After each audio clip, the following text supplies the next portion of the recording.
De las elecciones ocurridas este fin de semana en Coahuila y en el estado de Hidalgo está en las vías de comunicación del financiero del Bloomberg esta tarde la consejera electoral del Instituto Nacional Electoral. Ella es Carla Astrid Humphrey. Muchas gracias, consejera. Buenas tardes.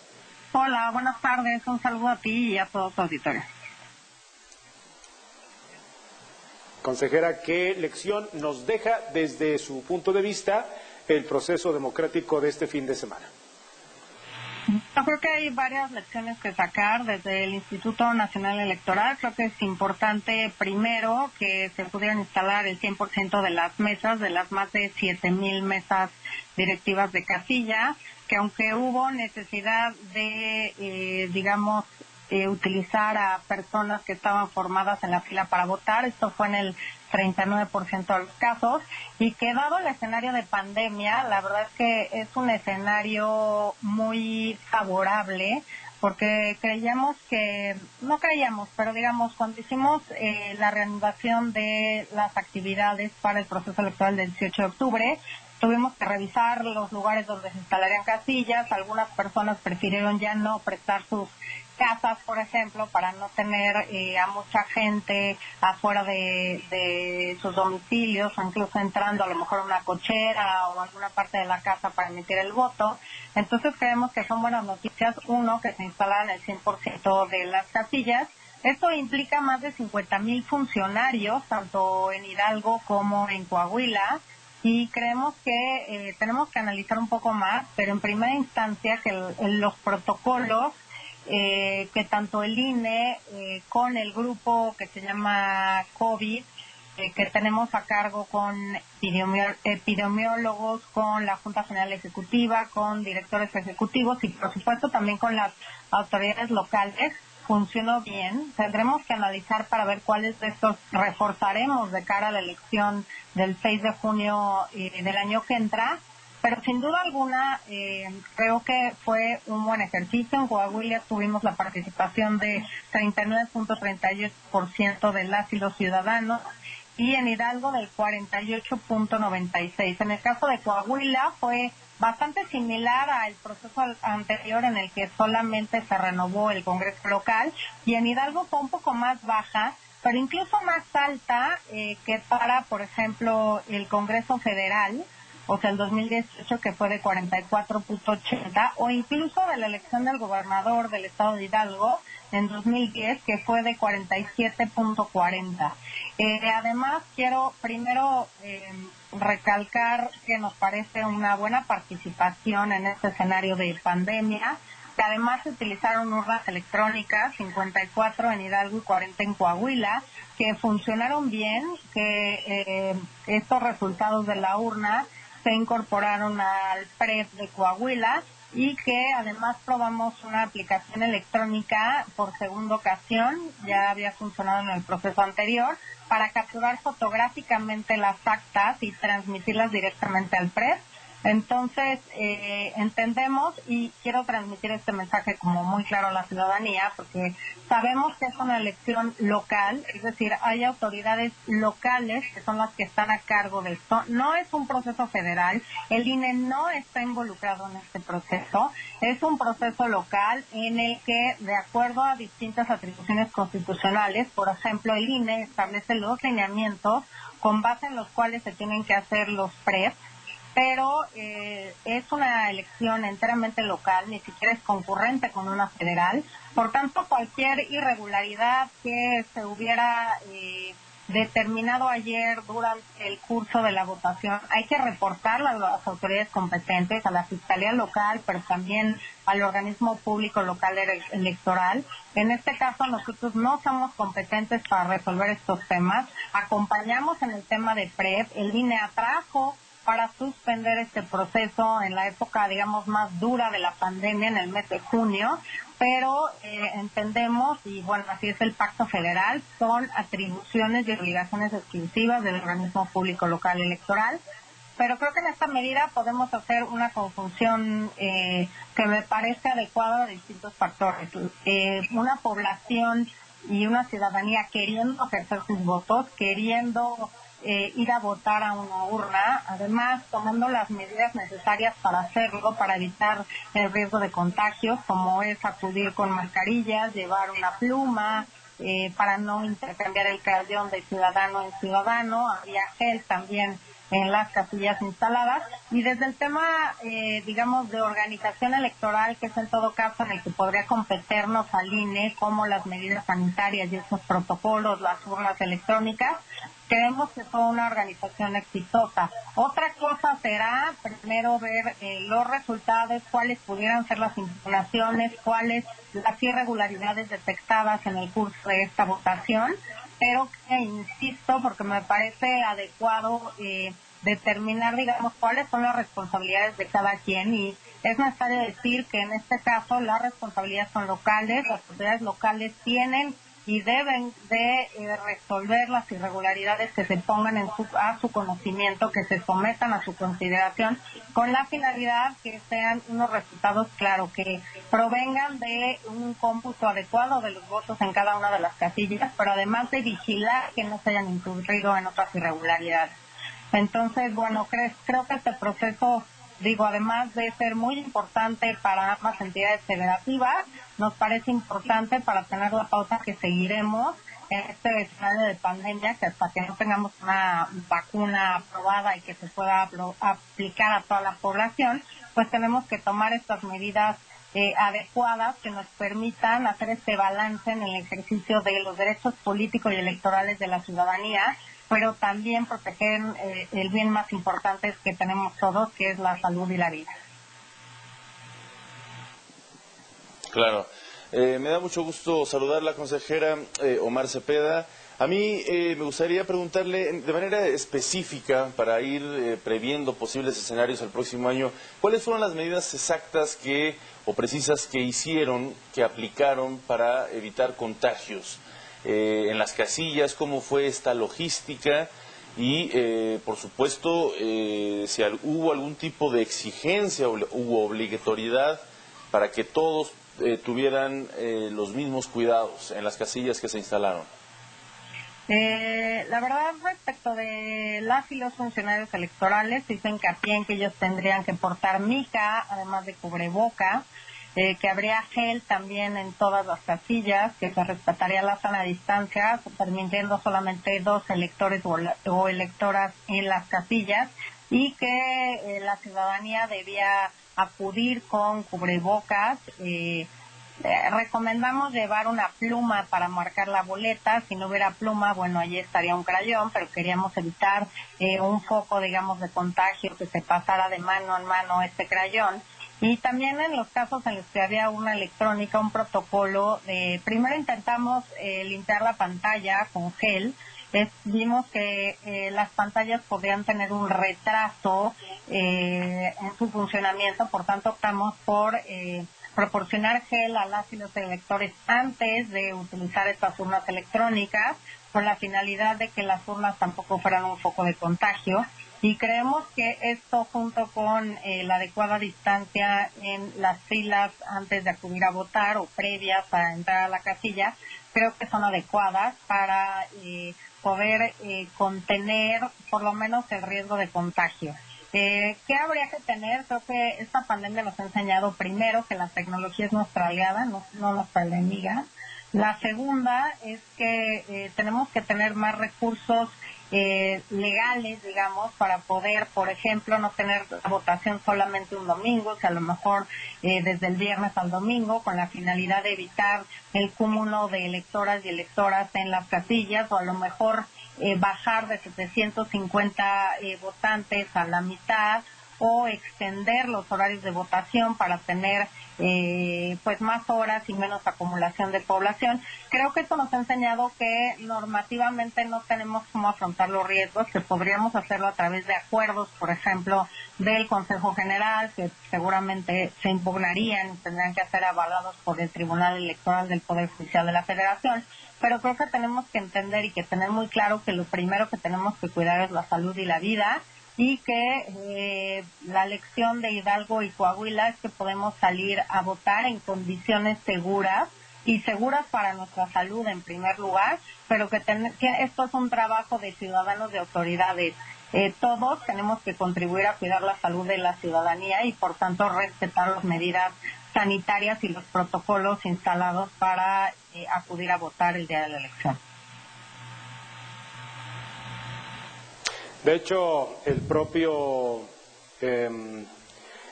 encargado, el propio fiscal especializado en delitos electorales, José Agustín Ortiz Pinchetti, dijo que no había reportes de hechos extraordinarios graves durante la jornada, una jornada limpia prácticamente, o blanca. Estoy retomando las propias palabras del propio fiscal. Consejera, esto abona lo que usted nos acaba de mencionar, pero me gustaría destacar lo siguiente: dentro de estas elecciones, independientemente de que hubo varios aciertos, ¿cómo será el trabajo? ¿Cuál tendría que ser el trabajo que le tocaría a diferentes sectores, consejera Astrid Humphrey, para aumentar esas cifras de participación? Esto por un lado. Y por otra parte, lo que muestran estos votos que los propios ciudadanos anularon. Sí asistieron al ejercicio, a la fiesta democrática, como le llaman los especialistas, pero pues ni una de las alternativas les atrajo, o creían que podrían apoyar o contratar en su momento, y de ahí anularon este voto. También hay que tomarlo en cuenta, ¿no? Bueno, sin duda, en primer lugar, creo que decir que es un trabajo de los partidos políticos, de las y los candidatos, de la ciudadanía también, de las autoridades, el entender cuál es la importancia del voto. ¿Por qué es importante ir a votar? Y sin duda una de las opciones es anularlo. Creo que una cosa es tener claro por quién quiera votar o cuál es la digamos, candidatura de la elección de cada uno, y otra cosa es dejar de votar. Creo que son complicados escenarios en virtud de la pandemia, pero también, por ejemplo, en el caso de Hidalgo, que son elecciones a ayuntamientos, en los 84 ayuntamientos, y bueno, en Coahuila se trataba de la renovación del Congreso local. Siempre las elecciones en las que se elige presidente de la República, presidencia de la República o la gubernatura generan más interés y más participación política de los ciudadanos. Siempre tenemos menor participación en las elecciones intermedias. Entonces también como ciudadana y como ciudadanos tenemos que lograr el voto, el valor que tiene cada voto, lo que implica cada voto, y no solo lo que cuesta en función de organizar una elección, tener un padrón social, una credencial de elector, campañas electorales que en tiempos de pandemia pues han tenido que modificar, pero también porque es necesario incidir en la toma de decisiones públicas, en las personas que acceden a estos espacios de decisión pública, y creo que pues ahora empezaremos a aprobar con distintos mecanismos. Por ejemplo, algunas entidades federativas ya teníamos mecanismos de participación directa, como las consultas al presupuesto participativo, los comités vecinales. Creo que pues ahora en estos días, alrededor de los primeros días de noviembre, el Instituto Nacional Electoral podrá determinar si se reunió este 2% para la celebración de una consulta popular, y por tanto el año que entra tendremos dos votaciones importantes, no solamente digamos las intermedias y las de 15 gubernaturas, sino también la participación de la consulta popular. Y creo que esto nos hace bien como ciudadanos tener otros cauces para poder extender nuestras opiniones, para poder participar en asuntos que nos importan a todos, y entonces creo que esto lo tenemos que ver de un modo mucho más natural, mucho más fluido. Y también esta es, creo, una buena enseñanza para también los partidos políticos y la ciudadanía que participa por la vía independiente, que quizá si los votos que fueron anulados son muchos, habría que pensar en otras formas, sobre todo desde ese lado, desde el lado de la política activa, de candidaturas y propuestas que llamen la atención de la ciudadanía, que resuelvan los problemas a los que se están enfrentando, y que claramente a lo mejor hay una ruptura respecto de lo que ofrecen unos y de lo que las y los ciudadanos quieren escuchar y quieren apoyar para que lleguen a un cargo de elección popular. Sí, entonces, consejera, ¿cuáles son los resultados finales en estas dos entidades? ¿Ya se terminó el conteo total? ¿Cómo va ese conteo y cuáles son las cifras correspondientes? ¿Nos las puede repetir nuevamente? No hay cómputo. Una vez más, primero, son elecciones locales, el INE no tiene nada que ver con el cómputo, ni con la publicación de resultados. Esto empezará, digamos, cómputo. Recordemos que los PREP son programas de resultados preliminares, no son en ningún caso vinculantes. El cómputo empieza formalmente el miércoles siguiente al día de la elección, es decir, todos los resultados que tenemos, particularmente del PREP de Coahuila, que fue el que se organizó con base en los lineamientos emitidos por el INE.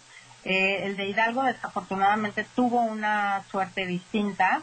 Empezarán, digamos, los conteos formales y vinculantes este miércoles, en 2 días más, que empezarán estos cómputos oficiales para conocer los resultados de cada una de las elecciones que se llevaron a cabo en Coahuila para renovar al Congreso y en Hidalgo para 84 ayuntamientos. Mientras tanto, lo único que podemos saber es que la participación en Coahuila llegó casi al 40% y en Hidalgo casi al 49% de las personas que participaron en ambas entidades federativas para las elecciones señaladas.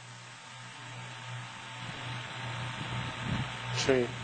Bueno, y señalar el punto, retomando sus conceptos, consejera Humphrey, sí, un nuevo modelo de hacer política para sacudir de alguna manera a la ciudadanía y convencerla, por supuesto, que se cuenta con las mejores ideas, las mejores propuestas para cambiar, hacer mejor la vida del entorno en donde se esté eligiendo a alguien, pero esto siempre y cuando con las reglas claras, con el flujo de recursos totalmente claros, más que de dinero se tendría que hablar de creatividad y con mejores personajes, mejores perfiles. Es una sacudida también, una llamada de atención, entre otras muchas lecciones este fin de semana, consejera Humphrey, no sé si usted coincida, para los propios partidos, qué están haciendo bien, qué es lo que están haciendo mal y la posibilidad de una sociedad activa, consciente,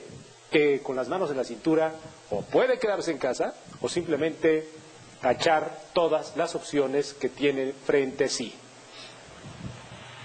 Creo que la mejor ruta que tenemos como país es esta sociedad que observe, esta ciudadanía que esté pendiente, que sepa sus derechos, que se informe, que sepa quién es quién, cuál fue su pasado, cómo ha gobernado, cómo ha ejercido un cargo público. Creo que no podemos permitir que las personas que violenten la normatividad electoral lleguen a un cargo de elección popular.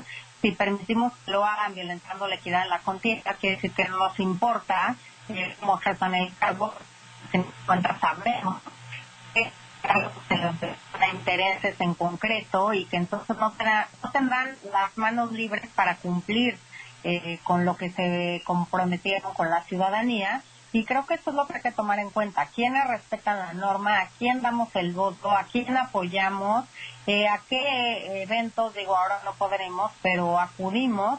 Pero creo que es importante hacerle saber a nuestras candidatas y candidatos que hay una ciudadanía informada y que no quiere que las personas que violenten la norma lleguen a cargos de elección popular.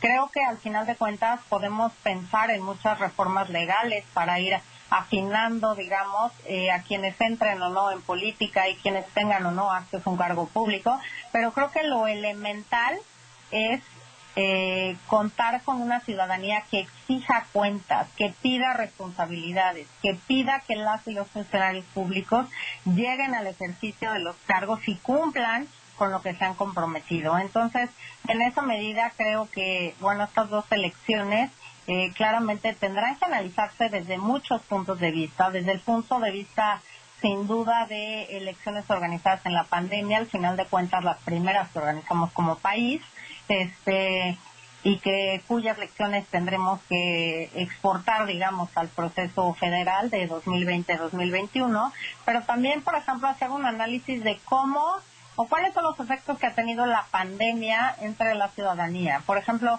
cómo ha afectado a las mujeres, que particularmente la pandemia COVID-19 ha sido un foco o ha generado mucho más violencia intrafamiliar, que ha generado entonces que estos espacios para las mujeres que se habían abierto quizá ya no sean de tan fácil acceso porque ya no tienen el tiempo, las posibilidades para ejercer sus derechos públicos o políticos y electorales, porque tienen que dedicar mayor tiempo a las labores del hogar, porque ahora a lo mejor sus hijos y también a lo mejor personas de edad avanzada de las que tienen a su cargo necesitan o requieren mayor tiempo, como no es equitativo el reparto de labores del hogar entre hombres y mujeres, y por tanto cómo eso inhibe o no la participación política de las mujeres.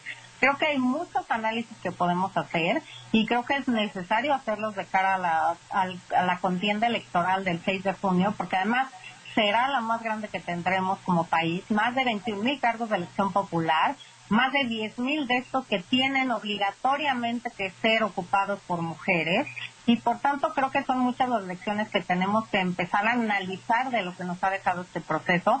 Primero, como ciudadanos y ciudadanas, como autoridades, también como partidos políticos y la vía independiente, desde luego. Entonces creo que hay muchas cosas que aprender y que analizar de este proceso electoral, y creo que nos llevaremos un buen tiempo, por lo menos, analizando cuáles son los efectos de esta pandemia, cómo nos ha cambiado la forma de pensar, de relacionarnos, de informar, de acceder a la política, pero también cómo ha cambiado la forma en la que organizamos elecciones, cuáles son las medidas que tenemos que procurar, cómo en su caso a lo mejor no es una pandemia, pero puede ser a lo mejor otro caso de fuerza mayor, y cómo todos debemos darnos los cauces para poder ejercer nuestros derechos políticos y electorales, claro, cuidando la salud y la vida de todos. Entonces creo que hay muchas lecciones que aprender, creo que por lo menos para nosotros, entendiendo que es labor de los dos institutos estatales electorales, el de Coahuila y el de Hidalgo, es muy importante notar el 100% de instalación de las casillas, más de 7,000 casillas, funcionarios y funcionarias comprometidas, claro, que siguieron todos los protocolos, que cuidaron su salud y la de los funcionarios, lo de los ciudadanos, y que en esas condiciones podemos seguir ejerciendo nuestros derechos en contextos, digamos, de seguridad sanitaria. Sí. Pues con esto se demuestra finalmente, consejera, que pues México está listo para las elecciones del próximo año. Me parece que con este ejemplo, que no tiene nada que ver con lo que va a ser el próximo, las próximas elecciones, y más si el 6 también se lleva a cabo la consulta popular, pues me parece que con esto es un indicio de ser optimistas, consejera. Pues creo que sí, con lo que nos quedamos primero en un primer momento es que la participación es similar a procesos anteriores de las mismas características, es decir, no podemos comparar la elección de 2018, donde hay, por supuesto, elección presidencial y que esto genera mucha tensión y mucha mayor participación, pero digamos, comparado con elecciones anteriores en pasadas elecciones, el porcentaje de participación es más o menos similar, y creemos que es una buena noticia, dado primero la suspensión de este proceso. Recordemos que estas elecciones tendrían que haber sido en junio de este año, no en octubre. Dos, las condiciones de pandemia, y por supuesto que todos y todas estamos preocupados por no contagiarnos, y aquellos que desafortunadamente ya se contagiaron, de no volver a contagiarse o de extremar precauciones hasta que no se cuente con una vacuna. Entonces, desde esta perspectiva, en participación en protocolos, respeto a protocolos de seguridad, e incluso te diría en urnas electrónicas que por primera vez se utilizan, digamos, con el aval federal.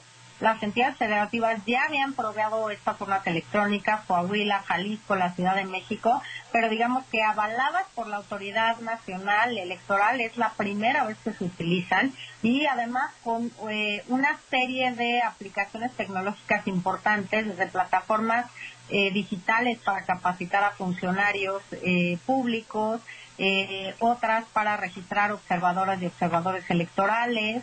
En fin, creo que hemos avanzado mucho y seguiremos avanzando en la ruta de poder poner al alcance de la ciudadanía mecanismos y herramientas para potenciar y maximizar el ejercicio de sus derechos.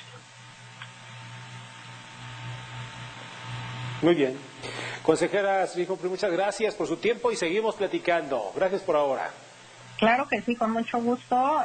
Saludos a los dos y un saludo a su auditorio. Gracias. Que le vaya muy bien. Hasta luego, consejera.